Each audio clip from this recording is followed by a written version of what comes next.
Whoopsie. I was not paying attention for a second. Hey, we got everyone in the chat channel and they're doing their vetoes, so...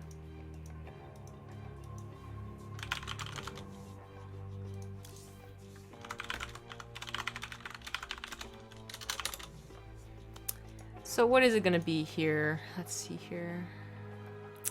Apotheosis is vetoed and Das Sensation is vetoed.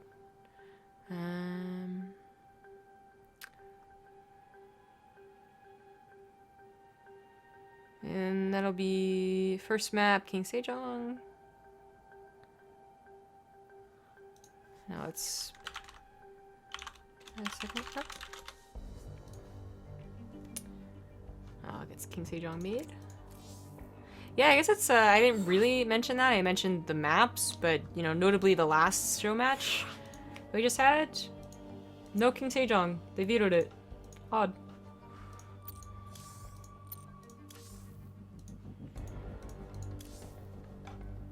I would like to get all 5 of the maps before we start.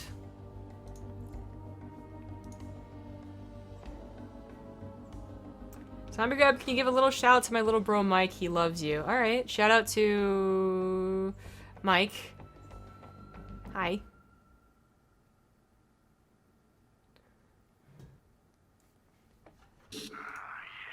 King Sejong, Galactic Process, Frozen Temple. Hey, Jumper Legs! Thanks for the 7-month resub. Says, hello, chaps. Hello, matey. Frozen Temple, Frost, and then New Gettysburg. Alrighty then. Let's get this show on the road.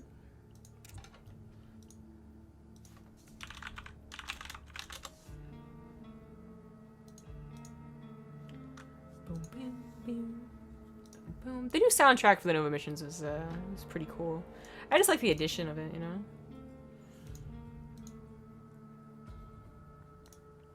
I feel almost like for some things, it's a good thing they don't tell us they're gonna add in, because it's just like a nice little surprise and reminder that, like, oh yeah, they still are working, you know, for a lot of new content for StarCraft, not just esports.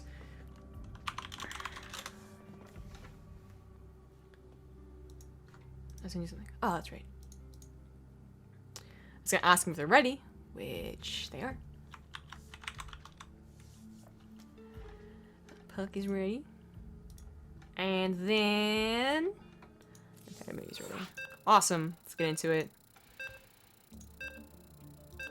So, as you can see in the in-game screen here, they are both on Team Roots. I believe they're both recent pickups. I feel like puCK's been on them before, though, but, like, recently they joined again. PandaBearMe was a new pickup. The most recent time they've played together was in the Community Cup, apparently, which Beyond won, so that guy, eventually, like, sometimes just like, feels like playing in tournaments, you know, and he just wins them too, so, of course. But before that, puCK beat PandaBearMe 2-0, not the most notable tournaments. Before that, DreamHack Valencia, puCK 2-1, PandaBearMe. And before that, at the WCS Winter Regional Challenge, I don't know which one that was. I seriously hate the way they name these things. puCK beat PandaBearMe 3-1. So, a long line of PandaBearMe losing. I guess shortly before that, PandaBearMe actually won. But this was... last time PandaBearMe won against puCK in an online tournament, or tournament format, was in February. So that's a very long time, with at least 3 different series of it going the other way. So, I don't know how he feels. I really don't. But it should be still a somewhat even match. I mean, you know, 2-1, 3-1. They have had 2-1, so this one might be a 3-1. There's a lot of ones in that sentence. But the point is, it should be at least a fun PvZ to watch. So, on King Sejong as the first map, this was puCK's choice. It is the blue Protoss, puCK. And the top left as the green Zerg, he is Roots PandaBearMe. This is our second show match of the day, and the last show match, the last best of 5, will be between Peely and Jon Snow, which they probably have the longest running rivalry is maybe still the word being used, I'm not sure, but just meeting each other constantly in tournaments. If you don't, I guess if you don't like watch a lot of Fear Dragon stuff or pay attention a lot to the North American scene, the most memorable current, so not memorable, the most famous current like kind of rivalry going on is probably Neeb Hydra, although at this point Neeb's been winning a lot more than Hydra has, and that's, you know, the one you think too, but honestly, Pili and Jon Snow have been having one for like a really long time before that. But we'll talk about more of that stuff when we get to that best of 5, because this one could still go all 5 games, just still a ways to go. PokeBunny Bunny brought it back all 5 games last time, so anything can happen. Oh my god. Zonrigo, can you give a shout out to my little Ace Kate? He loves you. I love you too, Ace Kate. I love you. Not as much as I love Apollo, but it's fine. It's fine. I can love all cats equally. Alright, what do we got stewing here? Pretty typical PvZ opener. I mean, you would expect these.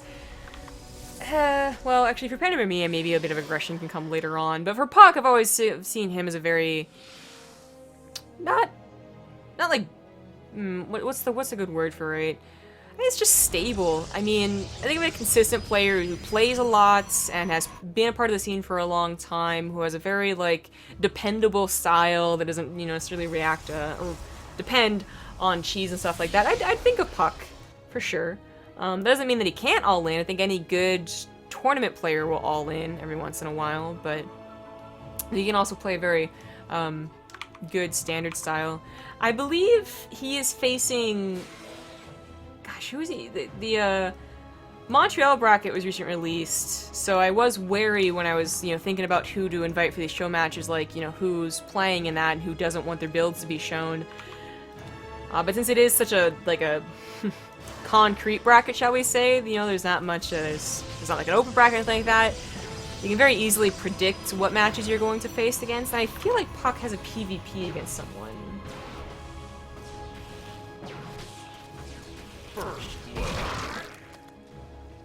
I can't...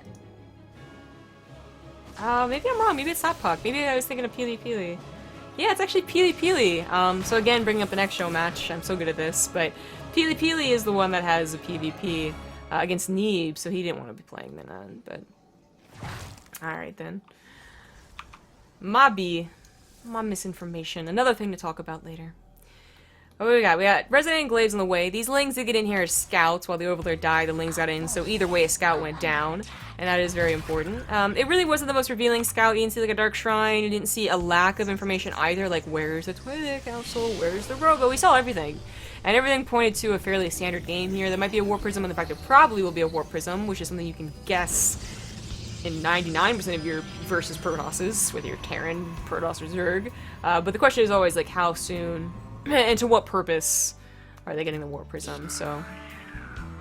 There's a little bit of light harassment, if anything, and then a third base should be on their way, and yeah, there it goes, 400 minerals. Thanks to T. Campbell88 for the 16-month resub. Didn't say anything, but 2 notes, as this reminded me, I did send out all the partoofs, all the giveaway stuff, everything that needed to be sent out. I sent it yesterday. Yes, yesterday. So you should be expecting that soonish, depending on what you got.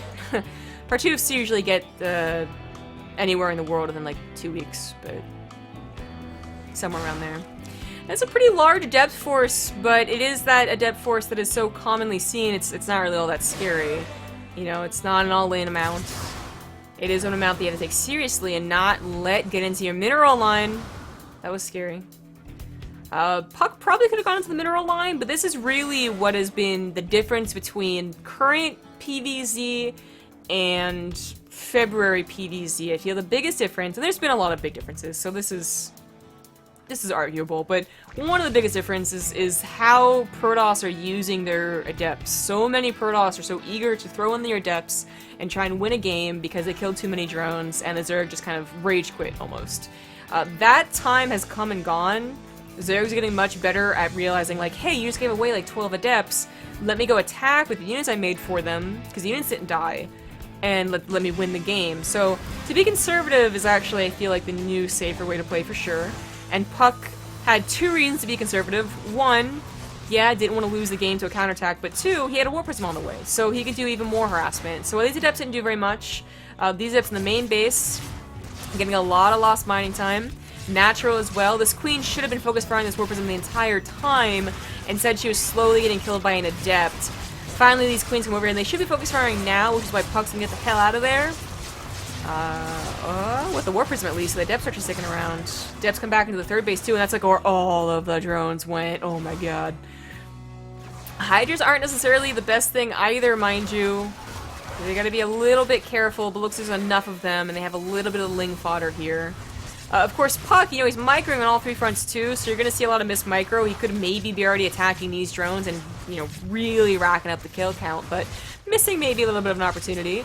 Still, 28 drones, you know, a handful of Lings, maybe a couple of Hydras. Literally a couple, nailed it. And more drones still going down as he accidentally rallies them, you know, this way and that. And behind all this is what's really important, is that this wasn't just in the blink of an eye. 33 drones went down, as well as 19 adepts. Oh, and the War Prism died too. Oopsie. This was over the course of like 2 minutes almost, I want to say, from like start of the adept aggression to the very finish here. And behind all that, puCK did get his 3rd base saturated, or almost saturated. He's getting all his upgrades. I feel like he might... Well, yeah, I guess it makes sense because he is going for another Robo so quickly, plus Robotics Bay. There isn't a lot of gateway production, and that's where it's like, okay, that's pretty scary. Immortals are fine. You know, they have their shields, so they're like, you know, okay.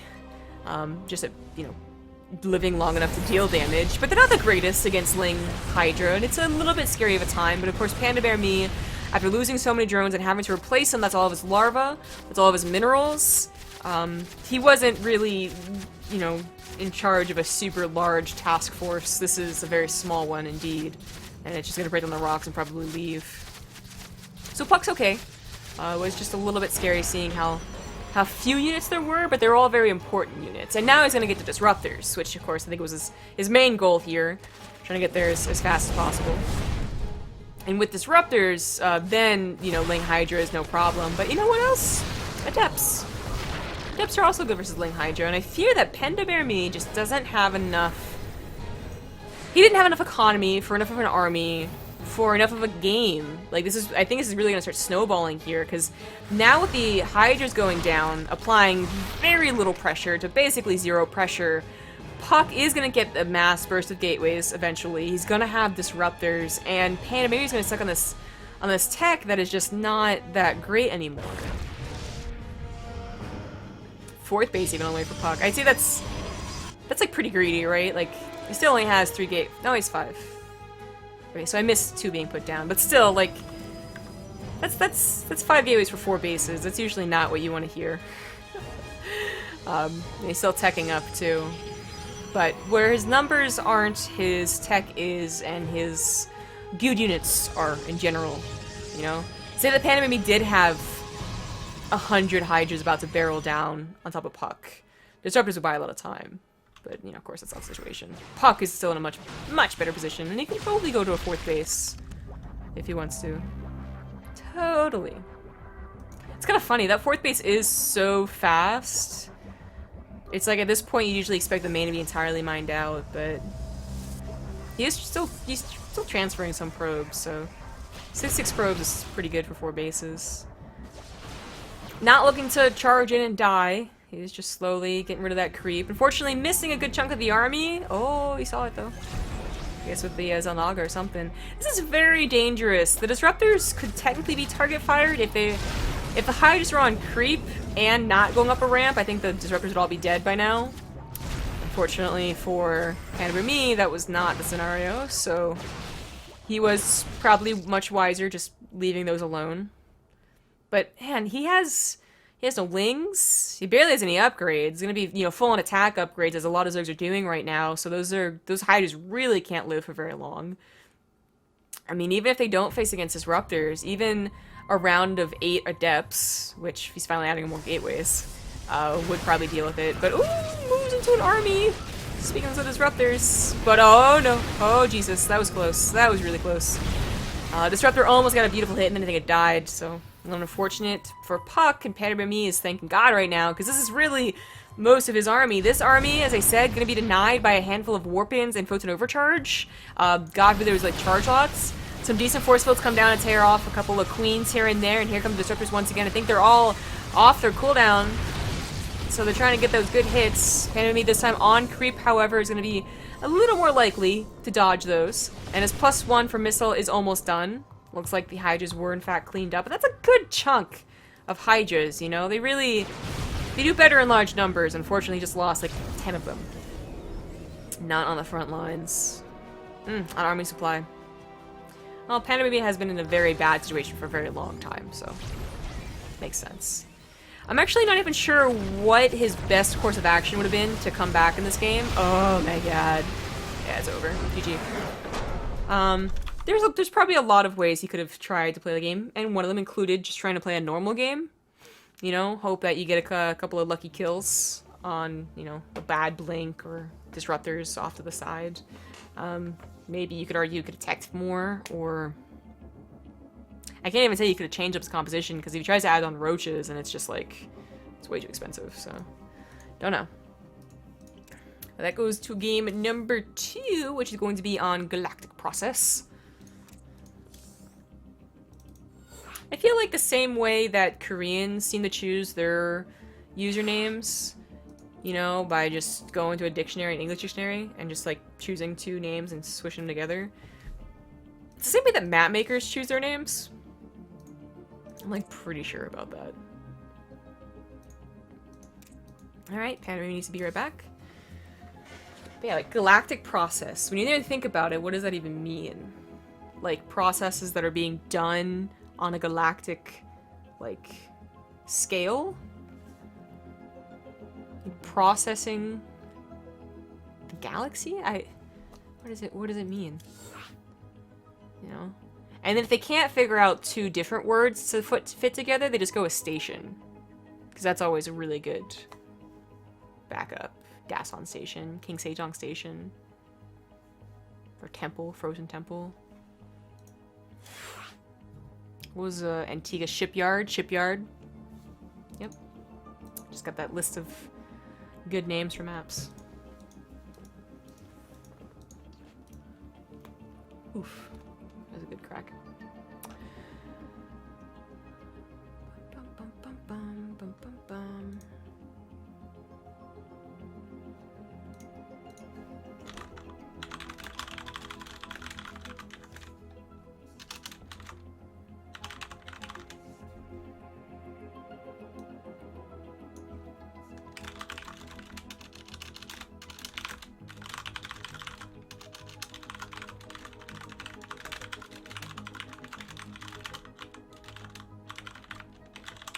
Sorry, I have to respond to a very, very important tweet. And I did it, so. Still waiting on PandaBearMe anyways. It's like you're missing much. Yeah, that mod, that chat, that bot is wrong.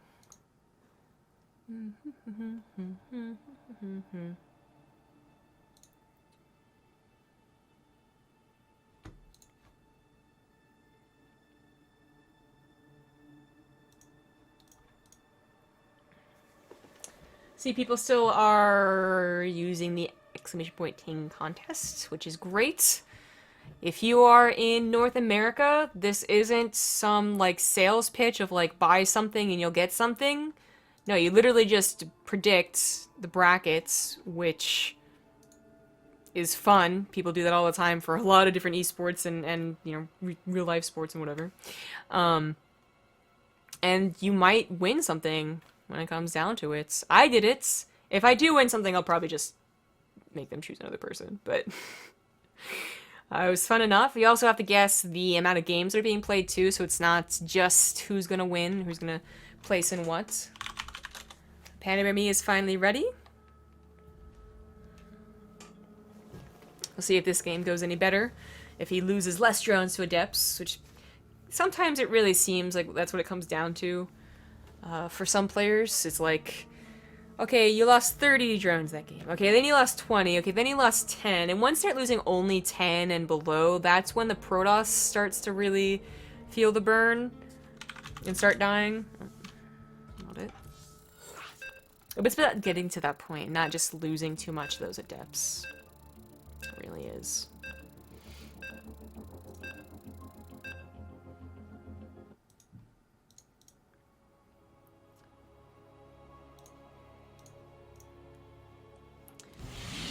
Alright, here it is. And mix it up. There we go. Put the score on. And you get a stew going. In the top right, as the red Protoss, he is Roots puCK. In the bottom left, as the green Zerg, he's Roots PandaBearMe.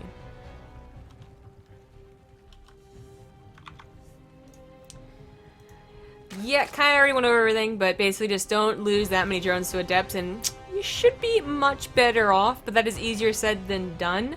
It also depends a lot on how he basically plays the game. So, like, you know, less so about literally stopping adepts from killing your drones by maybe pulling them a little bit sooner, or having units in better locations. It's also just like, what build are you doing? What type of game are you trying to force with your own composition, and you know, how much, what are the adepts disrupting besides your economy? Are they disrupting a Roach Ravager all-in, which haven't been seen in a long time but can happen? Are they disrupting that Ling Hydra attack that you wanted to do, and now you suddenly just look really, you know, silly for moving across the map with 10 Hydras? Are they interrupting a fast Spire? Like, I don't know. There's actually been a big change in Zerg in Legacy of the Void, that they have not been the reactive race. You know, they are actually forcing a lot of issues. For a very long time, they were doing a lot of all-ins because Protosses were literally just like, oh, I don't know what to do against this, and now they're great against it, so they can't do that anymore. Well, as much. They can still do it, but don't rely on it as much. But they also have all these choices now, which, you know, it does include mutas, hydras, lurkers, roaches and ravagers. There's probably a couple of people out there who go for like fast hives versus Protoss 2. Not really so much of a thing, but I'm sure it exists, you know? And it's a lot more about the Protoss being like, you know, I got these things called adepts, and they're like sometimes pretty cool. So like, maybe I'll try and use them to disrupt you. But if they don't work, then I kind of just have to take your aggression for some time.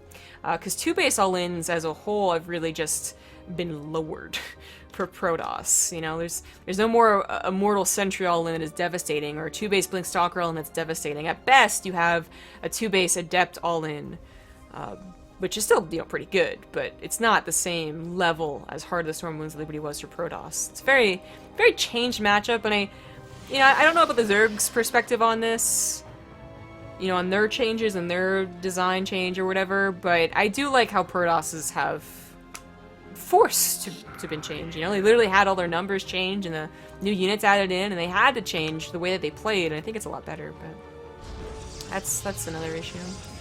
A Magic Monkey, is that a new sub? That is a new sub. Wow. Thank you so much for being the first new sub in a while. I think the last new sub was in the Corsair Cup. So thank you, sir or madam. So I know I've been talking a lot about adepts, but I did mean to talk about this before I kind of got wrapped up in my own thoughts about design.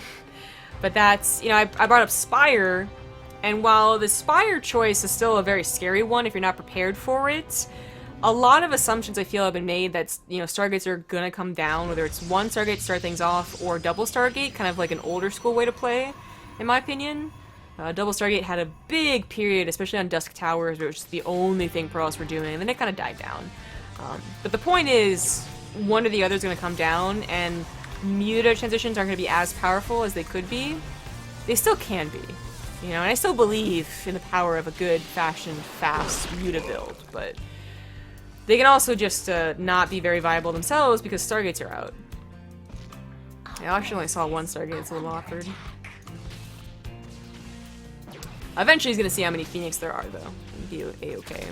I love this by PandaBearMe. Breaking down these rocks before puCK has any vision on it. I think that's neat.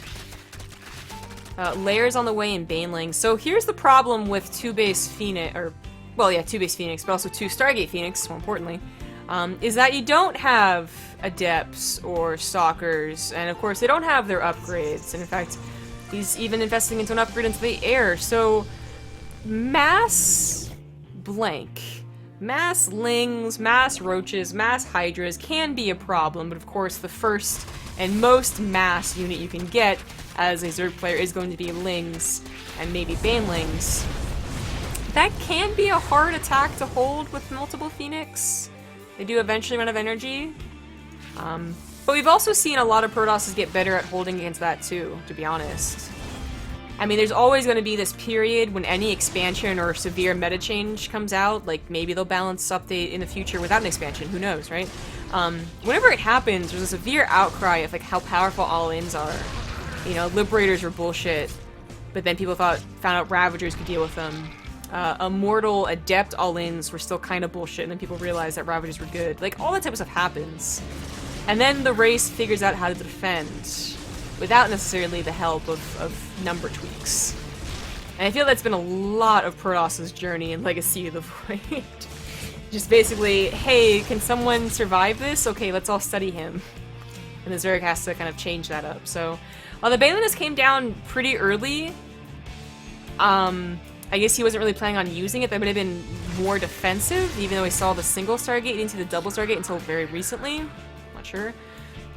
And the point is, he's not really using it right now. He's just going to get to those Hydras. So, I mean, if he did use the Baneliness, mind you, that would have been like for a very dedicated Baneling attack. So it does make sense that while he got the Baneliness early, he wouldn't make Banelings. They'd just be picked up and killed. We do see a little bit of indecision, though. You know, the Strategical Hook started, and he's like, maybe not. I don't know. Okay. Thank you, Xanthra60 for the 13-month resub. I got my Bartooth safe and sound. Oh, good to know. You must have been last... Not possible you could have gotten it today if I sent them out yesterday, right? Even if you're in the US? Unless you live in, like, Maryland or something. Well, anyway. Glad to hear it. Yay! 15 drones went down while I was away turning on my fan, because it's really hot in here. So that's pretty good. That's pretty decent for Phoenix. Mind you, it's double Stargate Phoenix, so that would have been amazing for a single Stargate Phoenix build. It's pretty good for a double one. 13 Phoenixes have been made, and it looks like that. Yo! 13 Phoenixes made, 9 survive. Whoopsie, that was pretty bad. I was gonna say, puCK has been transitioning out of this, you know? I think there are some Protosses that will play to, like, you know, Tempests and Carriers, and that's really cool and fun and all, but that's not the, let's call it the real way to play.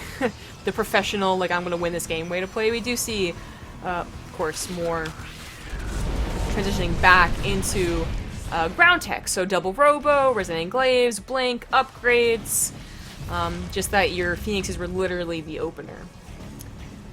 That kind of helps break down the rocks. Force fields are available, so PandaBearMe has to be very careful. I mean, PandaBearMe, mind you, is not taking as much damage as last game, and the damage he took was like later on as well, so it wasn't as impactful. So he has this huge Ling Hydra army that will have Strategical Hooks and a lot of Banelings. Now, there's not so many Banelings, like 9 Banelings can all be picked up by the Phoenix. Not if there's twice as many, but chances are the Phoenixes will be a little hesitant to do so, because that will probably suicide them into the Hydralisk. So it's going to be a very delicate balance here for puCK. He's got to get his force fields all well and good. He might have to split with his Adepts as well, as that's kind of where the Banelings really shine, is against clumped up Adepts. I love the Stasis Trap that I didn't even see. That was kind of like hidden, I guess. I didn't expect to see one, was my problem, but also a little bit of smoke and mirror type deal. Pretty cool. Trying to catch as many Banelings as possible. Of course, you can't attack units that are in the Stasis Trap, which is, you know, fine and fair, but it takes out a good chunk of the army, so PandaBearMe did attack. He might have made a mistake doing that. Revelation is as good as that. Oracle's gonna really help, to be honest, so you do you, Oracle. But it's a lot of Adept, it's also a lot of Banelings, so there's nothing to deal with the Banelings now. Last Photon Overcharge, I believe, and now he's just gotta try and split, and he's not splitting. Not splitting! Oh dear Jesus! Okay, he does pick up the Banelings and run away, which is very important. They still splash if they get killed in midair. Third base looks like it's going to go down, and puCK, he is still losing army for it, so it's like, okay, maybe he could replace it, but that was painful. And I think a big part of that painfulness is, you know, we went Stargate Phoenixes, which did an okay amount of damage, but oh wow, that was pretty good. But then you went to Resonating Glaives after that, which PandaBearMe was already kind of like, man, I really hope you go for a lot of Adepts, because Banelings are going to be great against it. And I think once he saw that it was Adepts, that's when he confidently chose to go for Centrifugal Hooks, which he had cancelled earlier. Are there just no Spore Crawlers? He's only just now building them, that's why he lost 15 drones? Okay, that's an oversight. But, you know, the 4th base is only recently saturated. I think the transfer of drones just went down, or he built more drones, I'm not sure which one. Because I definitely was looking at it on the mini-map while the attack happened, so... That only just happened. That attack was somewhat dedicated by PandaBearMe, but, you know, he killed the 3rd base, he didn't lose all of his Hydralisk, he lost a handful of Banelings. In return, puCK lost his 3rd base, but only a handful of Adepts, so it was kind of like this even-ish army trade. So the late game could definitely still happen almost evenly for both players. I really think puCK is much further behind on Blink than he would have liked, as he is bothering to get it. It feels pretty late, but he's getting to it, and he does have his Disruptors now, which is pretty important because we have Lurkers. We also have a Spire, however, because the Hive finished, and a Greater Spire could be a lot of trouble for puCK if he doesn't scout it. He has the tech to get the Fleet Beacon, obviously, and Tempest, although kind of boosting on Stargates is questionable. But it's all about him predicting the timing and having an economy for it. You know, he's only just getting his 4th base up. Loses a Disruptor because he was trying to kill the Lurkers one at a time. That's where the Phoenixes could have been very helpful, but they unfortunately have been called to 4. Not the most helpful amounts. Enough to pick up the Lurkers, which I think is the most important part, but not enough to kill them. These Adept trades should never ever go through. If they ever go through, I just... Ugh. Nope. A single Lurker could probably be killed. This is easy. Nice pick off by puCK. Lings are cleaned up, thanks to another Stasis Trap. I love Stasis Traps, I really do, and I think they should be used more, but... Since he went for Phoenix build first and foremost, it's amazing he even went for an Oracle at all. Lings do get in the main base. Ooh, that's just... No, he has the units to defend against them, clearly, but that is just messy. And unfortunately, not a lot of warp-ins happened. Just gotta be careful. 16 probes are going down. That's in the natural here as the Adepts got lazy! Lazy Adepts. They were left behind specifically to clean that up, and they didn't do it, so 19 probes went down. But I think what's most important is that the technology didn't go down. 19 probes on 4 bases. You can remake that 4 at a time. Maybe that's not so bad. Losing the Forge and Blink while you're upgrading, that would have been worse, I think. But things get a little bit weird all over the place if the Adepts transfer way past the army. Definitely way far ahead of their Disruptors, and that was dangerous. I think they saw Hydralisk, and then unfortunately ran into a couple of Lurkers. So it looks like Pylons have gone down, but upgrades have finished. Greater Spire's on the way, though, and that just took away puCK's economy a little bit. It took away a good chunk of his army, too, as he did try and chase those Hydralisk. And I think it also distracted him a great deal. So he's not thinking about checking. You know, he doesn't have sentries to hallucinate. He doesn't have observers running through, and he has no idea about the Hive. Oh, that was a pretty good hit. You know, there's only Lurkers left over. If this is an Immortal-based army, I would say he definitely could go save this base, but unfortunately, even 6 Lurkers is too much for an Adept Disruptor army, unless the Disruptors can kill them first, which unfortunately they cannot. So puCK loses another base. He lost a chunk of his army trying to save it too, which is the worst part. Oh my god. Oh, the Disruptors. Oh my goodness. Ah, Jesus. He doesn't lose Disruptors. But yeah, he lost a chunk of his army. So did PandaBearMe. Again, you know, they both are trading army fairly okay, but I think PandaBearMe is getting a lot more momentum off of this. And still had, you know, his own 4 bases and his own advancement towards Broodlords, where puCK was really... He's kind of stalled, you know? He's kind of stalling out on Adept's Disruptor. Even though he got Blink and +2, he still hasn't really added on that many Blink Stalkers, so...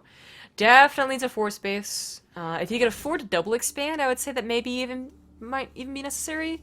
It is almost 15 minutes into the game, but unfortunately he's having enough trouble defending one location, and when he has to defend two, he does let something slip by.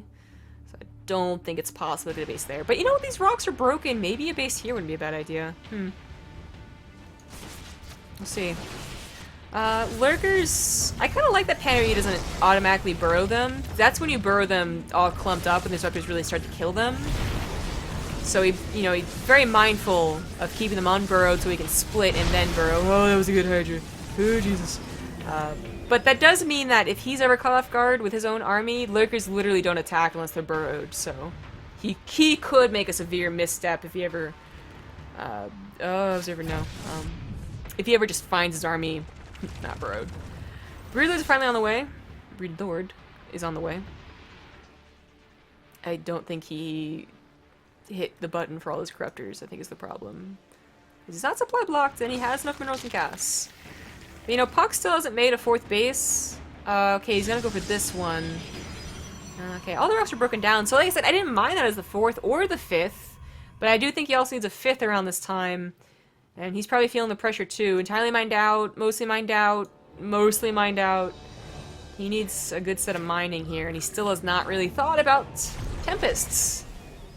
And his Blink Stalker count is not that impressive.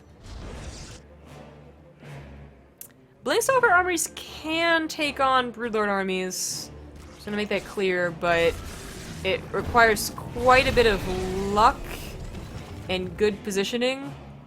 Mostly good positioning. And puCK can't get into a good position to save his life. Literally. The lurk is being spread out as being such a pain for him. PandaBearMe's, greatest strength right now is not the number of units he has, but how far apart his lurkers are.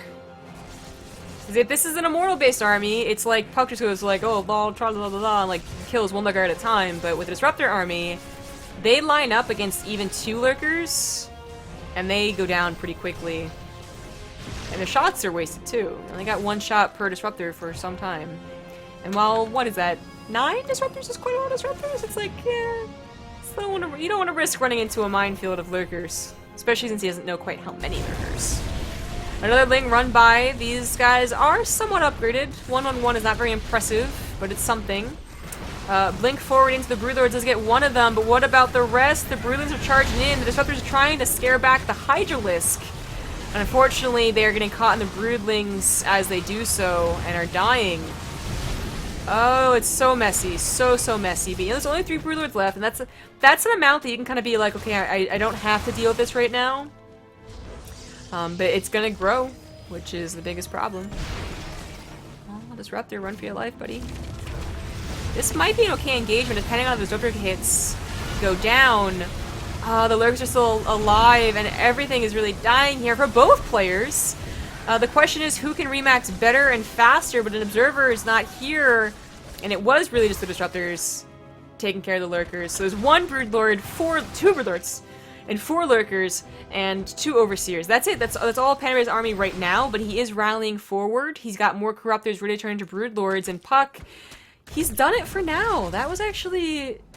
Everything was so messy, and I think if the Broodlord count was doubled, I think everything from puCK is dead. There are too many Broodlings. All those disruptors die. They don't kill the lurkers, and then everything else dies. That type of deal. But because it was only 3 or... I think it was like 4 or 5. Or maybe even only 3. Yeah. The Broodlings, while annoying, weren't the biggest deal. And do recall that the upgrades are much better for puCK. Well, not much better. But PandaBearMe doesn't have a lot of upgrades, is a better way to put it. Despite being on a stronger economy, I believe. Oh, I'm using the wrong graphs mod. I'm bad. Mobby. Thanks to Optional Player for the 15-month resub and Ninjetti for the 2-month resub. And I gotta give kudos to puCK here. He is barely surviving on basically 1 base. And he has taken a fight against a Broodlord army. That's pretty impressive. Ooh, his tech's about to be targeted. Ooh, no. And he can't warp in. He gets his Adept's warp in cancelled, I think was what happened there. But I mean, he still doesn't... That's his robotic spade, that's his rope. Oh my goodness, that's his disruptors right there. But you know what? If PandaBearMe runs his hydras into the disruptors, that helps. And he almost did. Luckily he escaped, because without those hydras on the ground, I think the Blink Stalkers take on the Broodlords. There's only 2 lurkers, so it would have been tricky, but that might have been puCK's moment. More depth into the 5th base, heading on to a 6th right now, and puCK, man, if only puCK had a Dark Shrine, I think he'd start doing a lot of damage. But he just lost, I believe, 2 disruptors. How many did he lost? I did 12 disruptors, Jesus. 12 disruptors, but 31 lurkers have gone down, so that's, you know, that's a big deal. Gotta be careful. He does get the lurkers, which is exactly his intention, but gotta be careful not to shoot your own stalkers with the disruptors. The Broodlords are going down, and puCK has a bigger army supply. Is this really happening? PandaBearMe, I guess, you know, he was also mined out of all 3 bases. He was barely mining on a 4th, and every single time that the Adepts were running into his 5th, he wasn't mining. He was also losing drones, but I think more importantly, he wasn't mining. So that probably surprises him too, to be honest. Like, he's probably thinking like, damn, I got the map covered. He hasn't even been on my side of the map this entire game. I should have this remax. And then he looks at his bank and he's like, oh shit, I actually don't have this remax. GG in Korean. Wow, puCK looking pretty good. Really making it work only off of like basically like 2 bases at a time. Impressive stuff.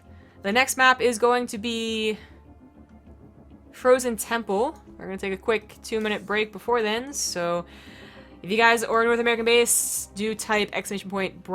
Ting contest, 1 word, enter yourself into this bracket contest that's going on for the Ting finals this weekend. It's fun stuff and you can win some cool swag, so check it out.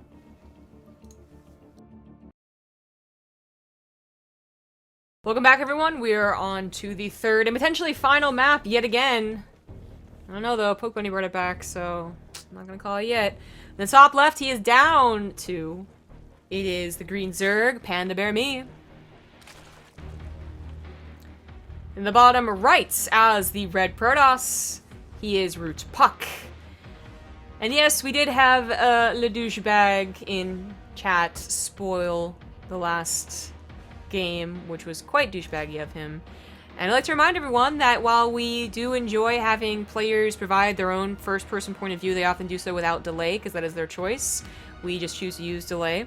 Kind of basically practice now, but blah, blah, blah, blah, blah.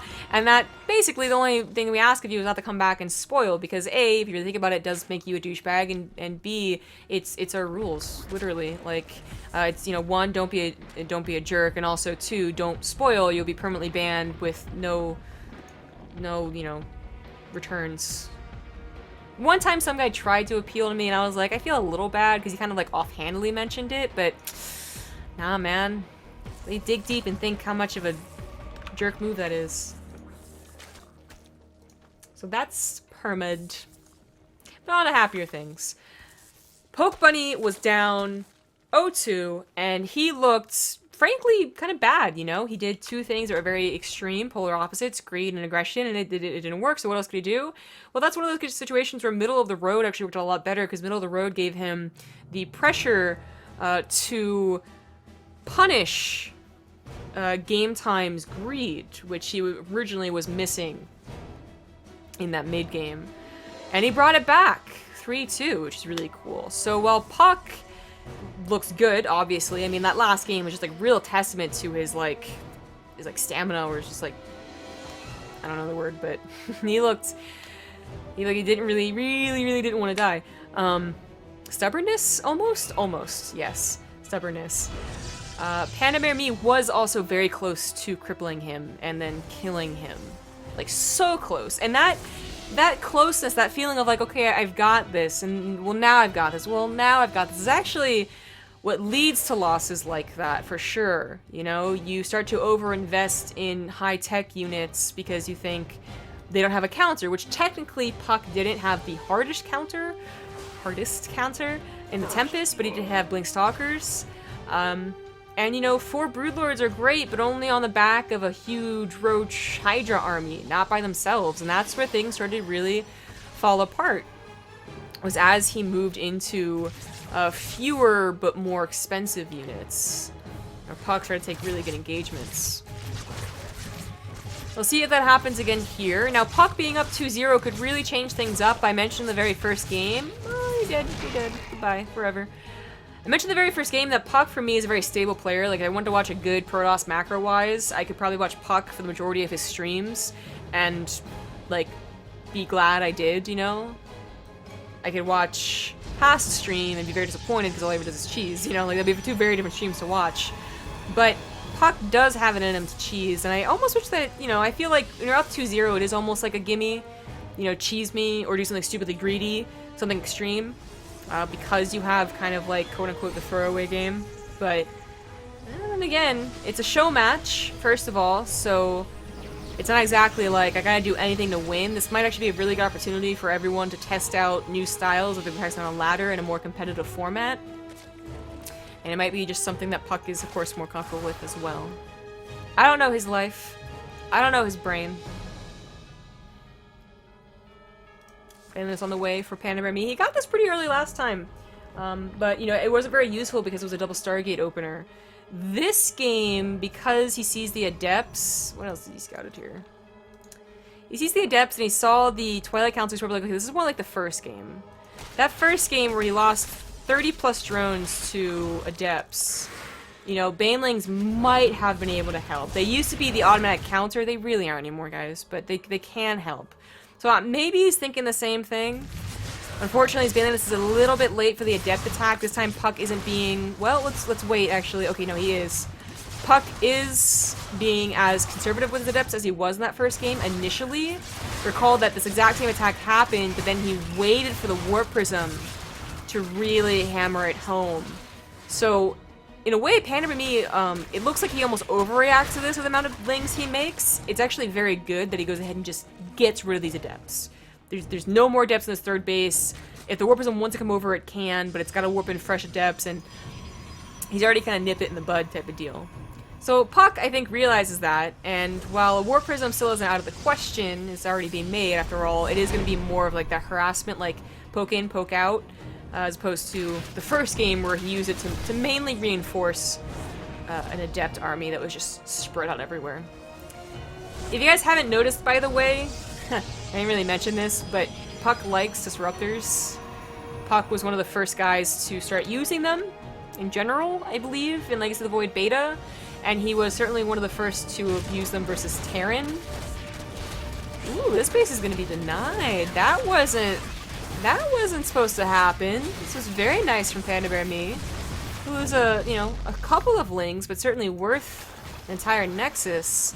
Unfortunately, he is not paying attention back at home. Spore codes actually come down everywhere. Why? I'm not sure about the Spore codes in every single base. One of the natural helps against Warp Prisms, but every single base seems dramatic. Hey, BTs came in. 11 drones die for what was, I think, just the 4 Adepts from the Warp Prism. Not terrible, but not the greatest either. And he, of course, lost his third base, which is the most important thing. Disruptors are on the way now, and PandaBearMe is still advancing his tech here. Hydrogen only just recently finished, and upgrades are on the way. He can certainly wait a little while longer to actually start producing the Hydralisk, as his drone count isn't quite perfect yet. And depending on how he wants to play the game, he could also get a 4th base before making drone, or Hydralisk. But I think PandaBearMe is, well, the first game was a consequence of losing so many drones, he never got a 4th. Last game, he got a 4th that wasn't saturated as he attacked. Just kind of like, yeah, it's a little more on the aggressive side. We'll see when he takes that 4th base. Creep spread looking okay. Starting to scout out this Warp Prism, which is pretty good, seeing if it does warp in and what it's warping in as well. Again, DTs could have been a factor, although we know they're not. Banelings are on the way, and Banelings here are going to be like the easiest answer to Adept attacks. You know, leave 5 in your most vulnerable bases, and the Adepts aren't going to do anything. Against like 20, 30 Adepts, Banelings have to be in pretty proportional numbers, because Protoss have gotten really good at splitting. Baneling defense against Adepts used to be very powerful, not so much anymore when you watch Neeb split as Adepts. Baneling attacks used to be very powerful, all-ins, you know, and then proper SimCity and scouting really helped against that, and splitting. It's not quite the 100% answer. I guess some people are still out of the loop about Rifkin, and Rifkin, yeah, he did actually get into an accident on his bike, his bicycle. You know, like the ding-ding at the vroom-vroom. And he did break both of his arms and his collarbone, but he's doing okay-ish. Kind of looking for an attack here. We already have, what, 6 disruptors, though? It's dangerous. It's very dangerous. The Lurkiden's on the way, and so is the 4th base. I feel like he doesn't really want to take an engagement. Especially since these bands don't even have centrifugal hooks. But, oh, maybe I spoke too soon. He has a bit of a concave going on for him.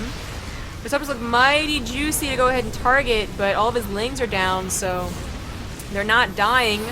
Force Field's coming out at the last freaking second. Jesus. Oh my god, those are slow banelings too. If he let that attack all of his army, that just would have been like facepalm moment, you know? APM goes to like 50. But he got the force fields down just in time, and now he's able to chase the Hydralisk because there's no more banelings, and Adepts are good chasers. Warp Prism is, ooh, denied by Queens. Oh, he actually manages to pay attention to it. At the cost of his Adepts though, so not sure if worth.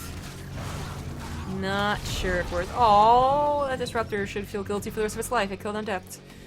But the Warp Prism lives because he paid attention to it, so well, maybe not. Yeah, I don't think it was worth losing all of his Adepts. Chasing those Hydras as he did. But you know what? Quick look at the numbers. While everything kind of got traded out, it was a trade. Again, kind of like similar to the last game. No one's snowballing off the back of a very good fight. And hey, Dark Templars. Nom, nom, nom. Numbers are still even. puCK now moving on to a 4th base is looking even better than last game. So their base died once, but so early on that like at this point it doesn't really matter. I got the graphs working now because now I'm amazing. Before I wasn't. Before I was okay. And puCK, it's actually been trades. Makes sense. The depth harassments, the Nex is falling down, whatnot, whatnot. But this is where the Spore Coilers come in handy. I was kind of like initially like, did he think that DTs would come sooner? I definitely don't think he was expecting Stargates. But the DTs eventually came, and it's good thing he has detection everywhere. These don't do very much at all. Very nice. puCK, interestingly, going for shields, by the way. Kind of glossed over on the production tab initially, and then I realized, like, wait a minute, he's not fully capped out on upgrades. He's not +3 weapons at least, you know? And then you could argue which one's better, armor or shields, but nah, he's only at +1 armor, or attack. No shields, and, damn it! He's a +1 attack, no armor, and he's getting shields. Oy vey. That's weird, you know? I'd be like, okay, totally on board if he was getting like a lot of Archons. Not that shields only affects Archons, but it's like the most effective unit for shields, because it's like 90% shields. But I guess it'll help out everything. Alright. Colossus also are an interesting choice, but I like Colossus in this scenario. I think last game he was missing, besides a base, he was also missing a lot of consistent damage. That's where I was talking about like the immortal compositions have. Colossus can also add, plus they have that damage to light, so... Oh, Jesus! Is it me? Is it me? It's not me, it's PandaBear. It's PandaBearMe. Am I right?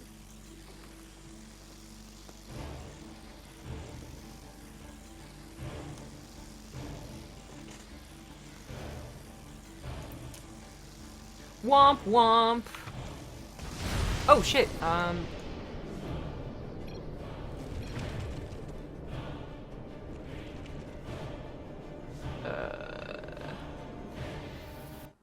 was like, wait a minute. I was afraid that one of them would pause as I pause, and this we would unpause each other.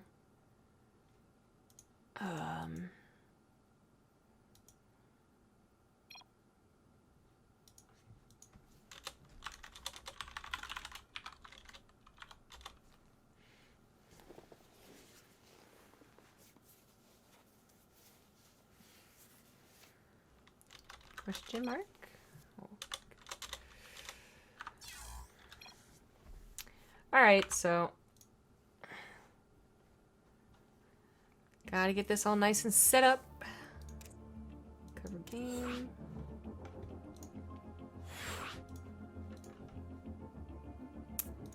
He actually has to leave the game for me to invite him to the new game. Makes a lot of sense. Panda bear. Panda. Panda. Leave the game. He's stubborn. It's like I can win this game. Technically I already won it because puCK's out of the game, but I got this. Alright, there it goes. Okay. Well, that's not too big of a deal. At least he doesn't take, he isn't actually like, you know, computer broke or something like that, which would take a long time to fix.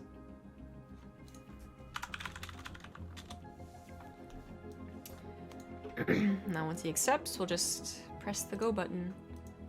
Vroom vroom. See people talking about Rifkin here, so we wait for PandaBearMe to join. Yeah, he actually, I mean, like, full extent of the damages here. Like, you know, 2 broken arms, doesn't actually need surgery for his elbow, which is good, but thought maybe he would. Road rash, down his, I'm not sure which side, but some side. That messed him up pretty badly. His head hit the concrete, but he was wearing a helmet, so... Luckily nothing there, but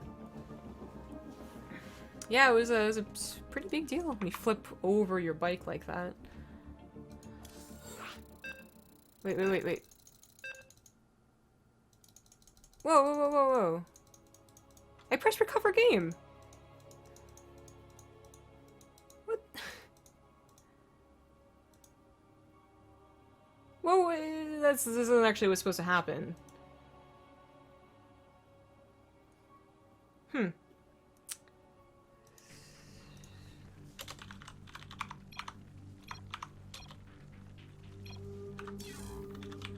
That's really weird. Like, I was like 100% sure I pressed...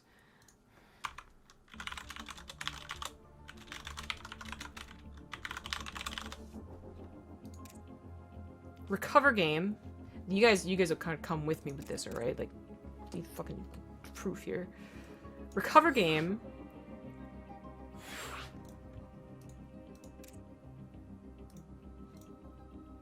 Maybe I might have, like, thought I pressed recover game and then, like, double-clicked the replay, although it usually sends you into a solo watch.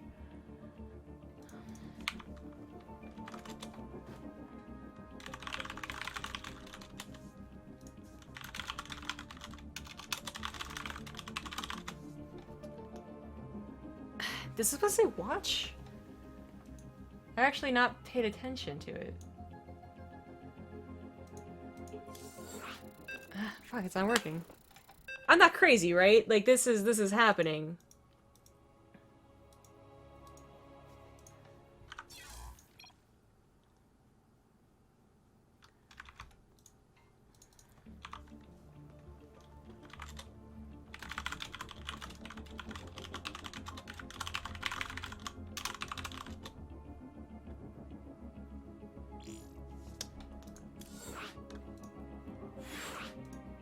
So, okay, I guess for people that don't know, because we always go through this whenever we see it happen, there's a difference between watching a replay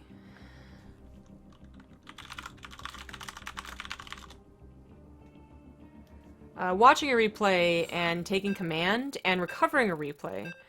So when you watch a replay, you have to scroll through the entire freaking thing, like times 8, you know, and... Did her game get broken? That would be the fucking worst.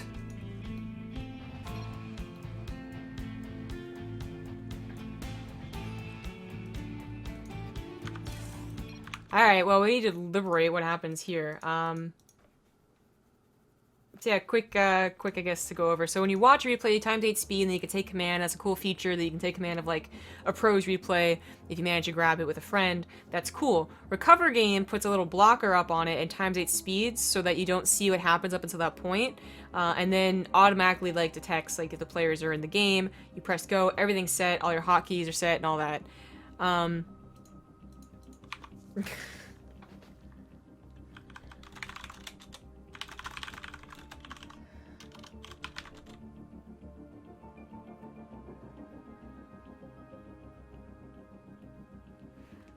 But we've used it before, the BaseTradeTV graphs, to be clear, which is what they brought up. It doesn't happen super often, but we've been using the BaseTradeTV graphs for a very long time at this point. And it wasn't broken.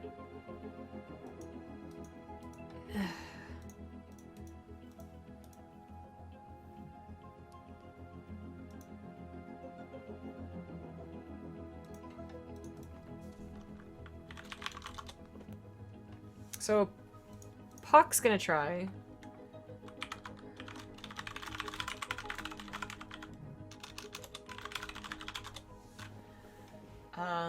But also what's supposed to happen is that it gives you a little prompt. So you hit go, and then it doesn't actually go immediately. It's like a prompt, and it's like, the game ended here.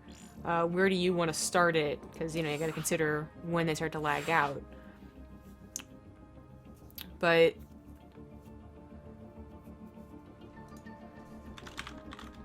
you press ready.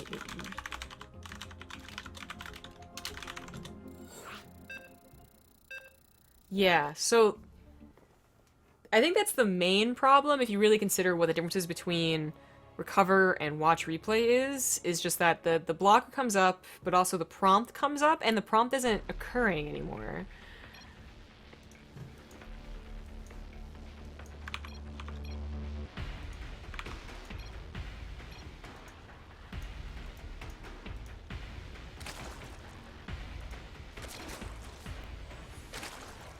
Game paused. Game resumed.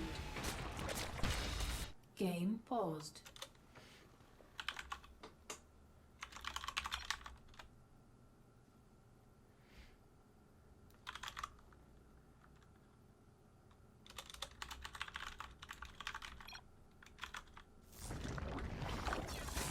Okay, so puCK has decided to do it fresh. Which I think is pretty cool of him, because honestly I think he was winning. Even without the 20 seconds that PandaBearMe isn't around, but... Okay, we'll definitely have to bring that up.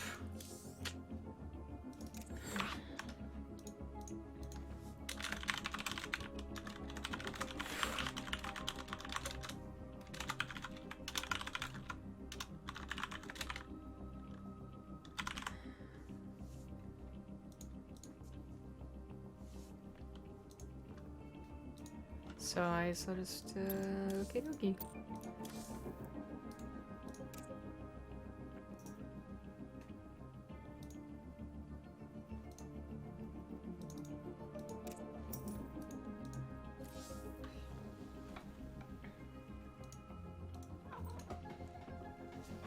Hi, cat.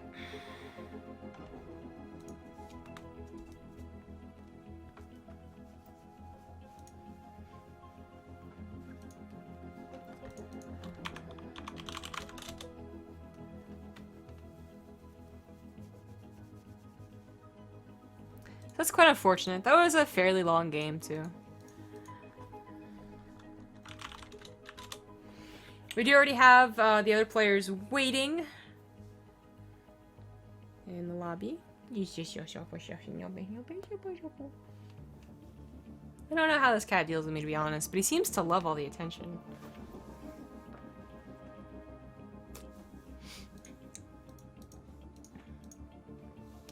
So again, quick TLDR, what just happened.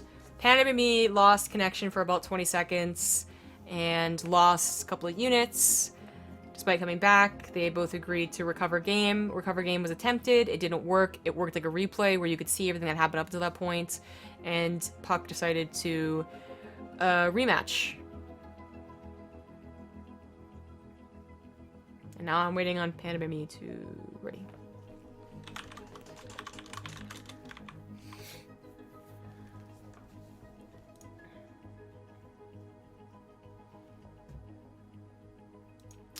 Well, I guess, you know, if there was going to be a guinea pig to test the recover game functionality,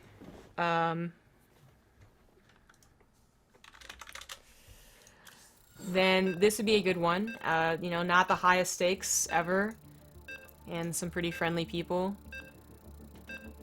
willing to, you know, do whatever. Because that's actually a pretty big deal. I mean, had this happened for, you know, the Ting finals weekend, that's one thing, and that's still a pretty big deal. But I'm thinking more like, if this wasn't detected until, like, Montreal, and they needed to recover a game, that could have been problematic. I guess at a live venue, you could just literally force the players away and bring them back. But even then, I think that also show them the mini-map for like a quick second before they take command. Oh, well, anyway. It's game number 3 again. In the top left as the green Zerg, he is PandaBearMe. In the bottom right as the red Protoss, he is Root puCK. I was gonna say the Root Protoss, which is not incorrect, but not quite what I was shooting for. Alright, so last game we had, I think, a pretty even, okay-ish game for both parties up until that fight where I really think puCK started to take a bit better of a game. He got the 4th base up, and, you know, he defended against this attack here, and it was Ling, Baneling, Hyja versus puCK, and puCK almost always goes for disruptors. And I guess lately is going for adepts with those disruptors. So who's going to change it up? Is PandaBearMe going to do the exact same attack and just be like, okay, don't do X or Y and they'll win? Or is he going to really mix things up and go for something completely different than all 3 games that have been played? Although this is technically still the 3rd game. It's actually the 4th. Questionable. puCK, as I mentioned in the start of the last game on this map, could do an all-in. I just, you know, it doesn't seem like he wants to. Who got 2 ace kits and can type 1 word per minute? You don't have... Oh, you do have 2 ace kits. This guy can. Thanks to lol Hopsy for the 5-month resub. Do you believe I missed that?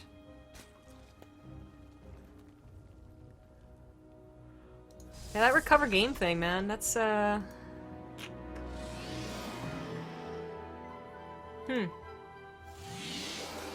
It is Reddit worthy. I might make my first Reddit post. Well, Reddit post not related to a tournament, I guess. Because technically I've made, like, announcement posts.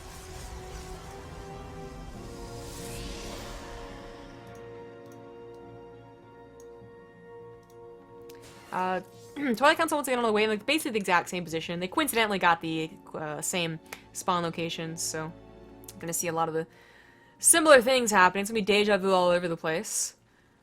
Adept running through here. This Adept did die pretty early on last game.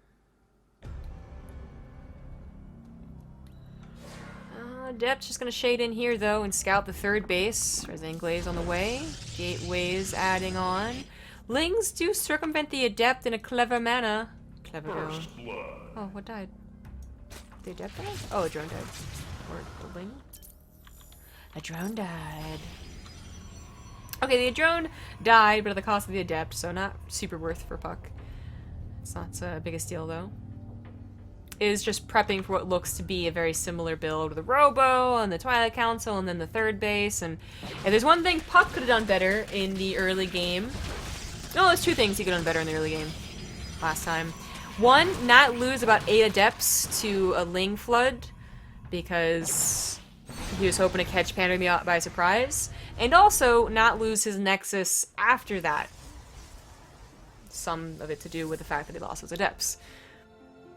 But also that his army wasn't in position to save the Nexus. PandaBearMe, unfortunately, like, what could have he have fixed? Again, I think it just does come down to this one attack that was on the rocks. That's all I'm thinking of. He could have maybe pulled away and not actually dedicated, or, you know, waited till the 4th base came down and then attacked into that, waited for lurkers even, because he has been going up to lurkers consistently, as well as a Binley Nest again here. So it's going to be like, is it really going to be deja vu? Is it really going to be puCK trying to send his adepts across the map only to be met with a ton of lings? Or is he going to be a lot more conservative with adepts? Just keep him at home to save the Nexus.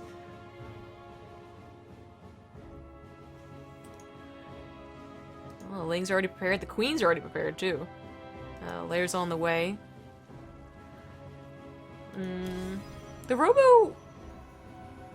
I feel like the Robo came sooner than this third base, didn't it? The Warp Prism harassment wasn't that impactful last game. It came a little bit later and only did its job as harassment, you know, drones here and there, not the 30, 40 plus. Adepts are moving across the middle of the map, but there's not nearly as many lings, and did PandaBearMe just mess up what is a very similar attack to not only the last game played on this map, but also to the first map played today, King Sejong? He had some lings, but a Photon Overcharge took care of that, and uh-oh. He's in a bit of trouble. Banelings are morphing in, and this can be tricky. If the Banelings are able to find the Adepts all clumped up, like exactly like this, but they have room to maneuver now. Split, split, but oh god. Okay, well that's exactly what you want.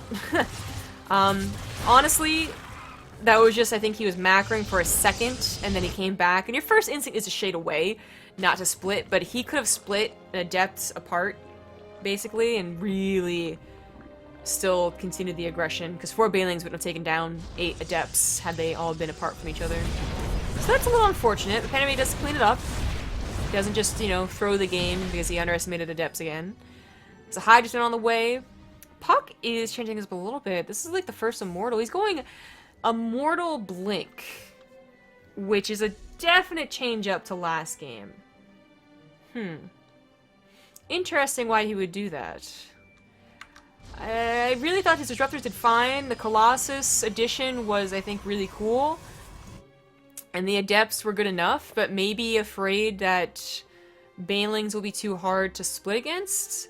I mean, I feel like I'm making this out to be a bad thing, when really it's what I expect more. Against a Baneling style is Mass Blink Stalker. And maybe Mortals made up, maybe Disruptors, not sure, but definitely not Adepts. And he is going for, I think, more Blink Stalkers this game. Faster, at the very least.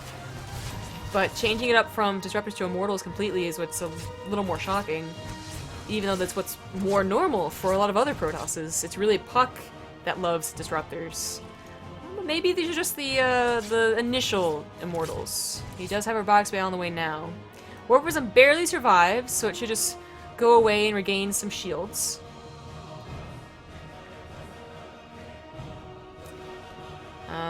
Second Robo, of course, also needed. But I guess this isn't the first time he got Immortals, is it? He did get Immortals in the King Sejong game, too. I feel like he was going, like, consider last game, he had like 40 Adepts, I swear. like 20, 30 Adepts, so quickly. Now he's gonna have a much bigger Stalker army. And he's going up to 3 Immortals. Did he cancel that last one? Nope, just 3 Immortals. And then in Disruptors. Okay, alright. So I guess I overestimated how many Immortals he would be getting. I thought maybe he was going to get to 5 or 7, but the second Robo actually came down pretty late. So, just in the Disruptors. Clears up a little bit of creep. Why not? Blink isn't the exact same survivability tool as like a Medevac, but it can help. 2 Stalkers isn't the worst thing to lose. Observer would be more obnoxious to lose, I think. Really. It's a much quicker Infestation Pit. So they're both changing up their styles a little bit. Lurkers are on the way. We do not have PandaBearMe attempting the attack down in the south again.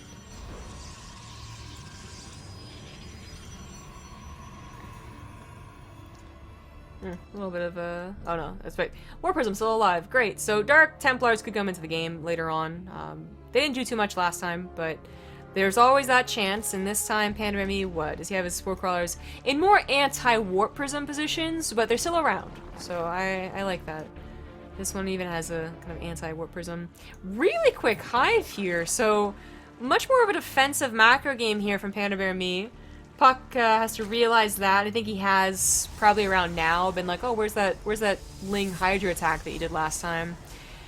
4th base is taken in a more offensive position, which does bode well against what PandaBearMe is doing, as long as puCK actually uses this as an offensive jumping off point.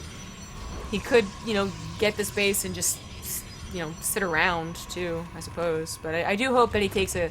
Whenever he does take a good fight, if he takes a good fight, he advances to the 4th base. Pretty perfectly timed Ling run by, but folks with overcharges cannons galore, and of course warp-ins as well, means it's not that bad for puCK, who can now focus entirely on defending his 4th base. I just have those 3 Immortals, not helping too much against the Hydralisks. They can help us through the Lurkers a little bit, but it is all about the Disruptors.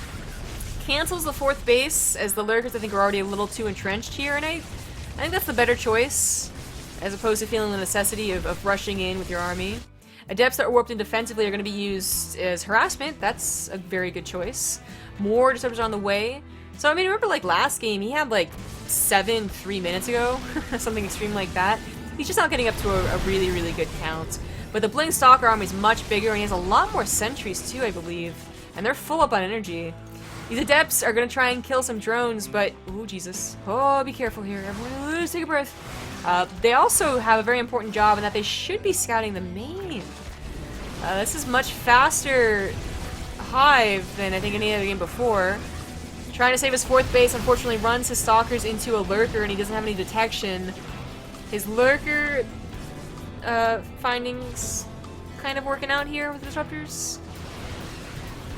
This one, I guess, may be forgotten. Oh, it should be attacked. It should be killed. Die. Forever. Okay, you're dead.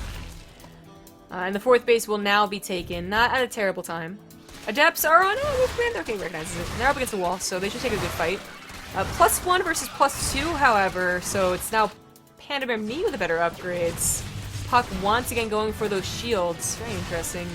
Blinks forward to cancel a couple of eggs. Not a bad idea, because, hey, PandaBearMe was running out of Lurkers. These last few Lurkers he has are really it. And there's still a couple of Immortals in here that he could put them on the front lines, should he get an Observer on the front lines, too. But oh my god.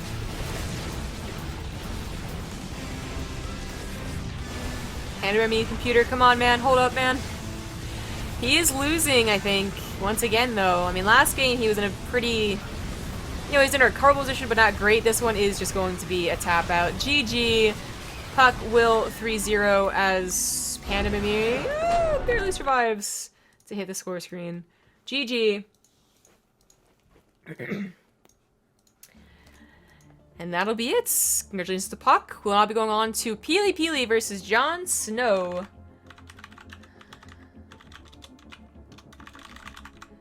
I'll get that set up with vetoes and whatnot, so we'll be back in 2 minutes. Again, reminder, if you're in the North American, well, if you're North American, if you're in North American countries, yeah, that's what I'm gonna go with. Then type !Ting contest and enter in your bracket predictions to potentially win some cool stuff from Ting in hype for these this upcoming weekend's semifinals and finals of the Ting Season 2.